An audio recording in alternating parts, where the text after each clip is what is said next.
In 267 AD, the Roman Empire looked at the Syrian desert and saw weakness. The king of Palmyra was dead. His widow was left alone to rule as regent for her young son. Rome expected her to be compliant. They expected the wealthy trade city to quietly serve the empire. But they did not know the woman they were dealing with. Zenobia was not just a placeholder for a future king. She was a warrior, an intellectual, and a master strategist. She looked at the chaos in Rome, which was suffering through what historians call the crisis of the 3rd century. She saw an opportunity to secure her people's safety through strength. Instead of shrinking, she expanded. She sent her armies south and achieved the unthinkable. She conquered Egypt. By seizing the Nile, she took control of the Roman Empire's grain supply.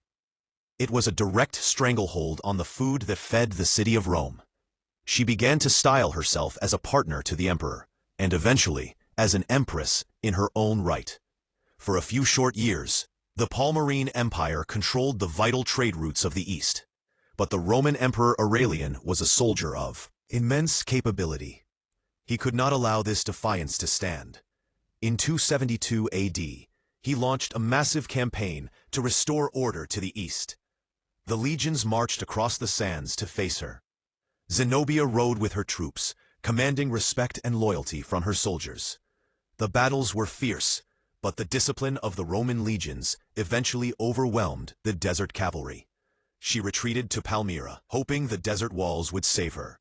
They did not. Aurelian breached the city. Zenobia was captured while attempting to flee toward Persia. Her city, which had once been the jewel of the Silk Road, was eventually razed to the ground after a second revolt. The grand colonnades and temples were left to the silence of the desert. She had gambled everything for independence and power. She lost her throne, and her city paid the ultimate price. Yet her name outlived the stonework of her palace. She remains a symbol of what can happen when one person refuses to accept the status quo. She challenged the masters of the world and forced them to earn their victory. Sources: Britannica, History Channel, #history, #facts, #education.